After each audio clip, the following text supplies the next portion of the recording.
کہ قرآن کہہ رہا ہے بہت اہم، والذین هم لفروجہم حافظون، اپنی شرمگاہوں کی حفاظت کرتے ہیں۔ اللہ نے مرد کے دل میں عورت کی شہوت، عورت کے دل میں مرد کی رغبت، تو قرآن کہہ رہا ہے یہ رغبت الا علی ازواجہم، اپنی بیویوں کے علاوہ کسی اور کی طرف مائل نہیں ہوتی، کہیں اور استعمال نہیں ہوتی۔ اس میں ہینڈ پریکٹس بھی آ گئی، اس میں بد نظری بھی آ گئی، اس میں انٹرنیٹ پہ فحش فلمیں دیکھنا بھی آ گیا، اس میں زنا بھی آ گیا، اس میں لڑکوں سے بدفعلی بھی آ گئی۔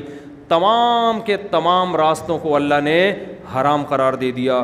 قرآن کہہ رہا ہے فَمَنِ ابْتَغَىٰ، دو باتیں بیان کی، فرمایا جو اپنی بیویوں کے ذریعے اپنی خواہش پوری کرتے ہیں فَإِنَّهُمْ غَيْرُ مَلُومِينَ، یہ قابل ملامت نہیں ہے۔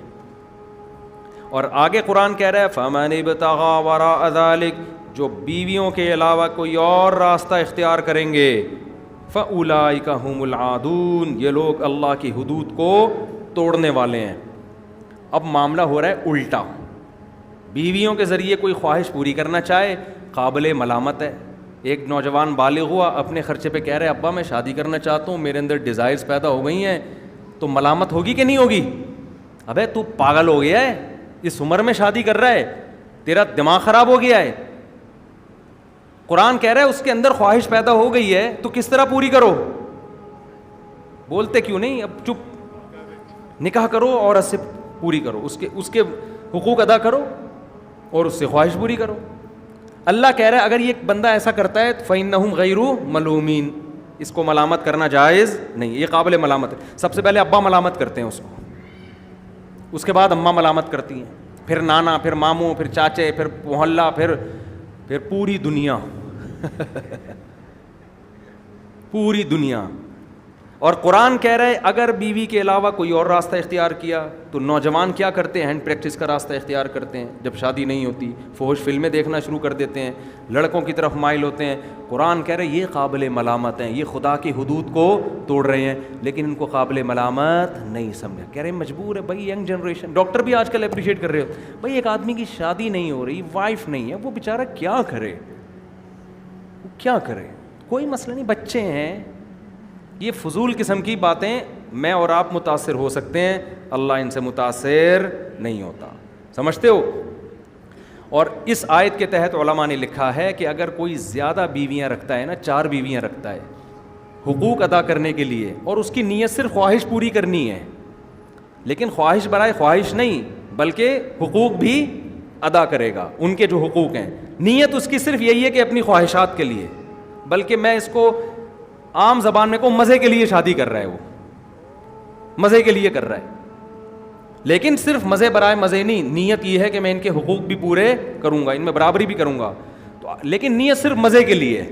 علماء نے لکھا ہے اس آیت کی روشنی میں، آج کے علماء نے نہیں، 1000 سال پہلے کے علماء نے، کہ اگر اس کو کوئی تانا دیتا ہے نا تو اس پہ کفر کا خطرہ ہے، کہ قرآن کہہ رہا ہے کہ یہ قابل ملامت نہیں ہے اور تم اس کو کیا کر رہے ہو؟ ملامت کر رہے ہو، کتنی ساری آیت کا انکار کر رہے ہو۔ تو اللہ نے ایک باؤنڈری کھینچ دی ہے کہ کون سے مزے حرام ہیں اور کون سے مزے حلال ہیں۔ تو آج لوگوں کو اس پہ بھی تکلیف ہوتی ہے کہ ایک آدمی نے اتنی سال کا تھا، اتنی عمر کی لڑکی سے صرف مزے کے لیے کیوں شادی کر لی؟ لڑکی کو اس پہ اعتراض ہونا چاہیے، اس کے ابا کو ہونا چاہیے، بالکل بجا ہے۔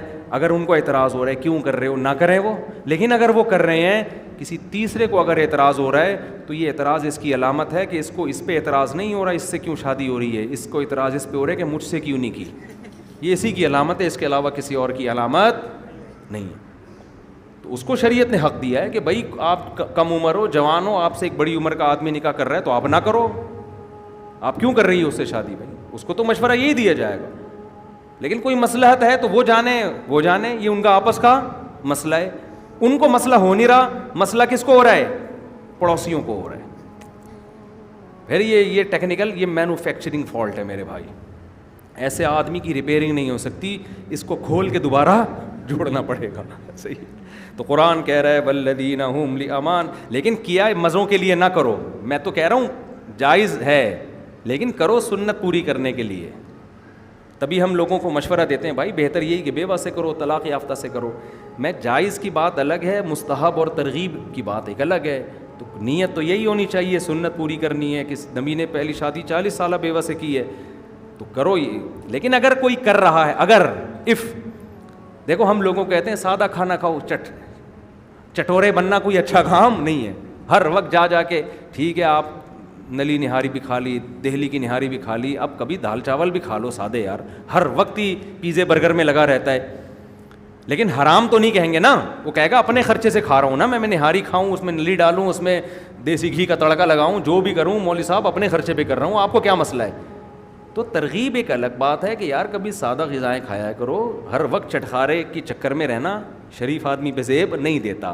تو اسی طرح شادیوں کے معاملے میں بھی ہم کہتے ہیں بھائی بیوہ سے کر لو, طلاق یافتہ سے کر لو, لیکن اگر کوئی اپنے خرچے پہ کر رہا ہے, ٹھیک ہے نا, کسی اور سے کر رہا ہے تو وہ اس کا ذاتی مسئلہ ہے, قابل ملامت بہرحال نہیں ہے.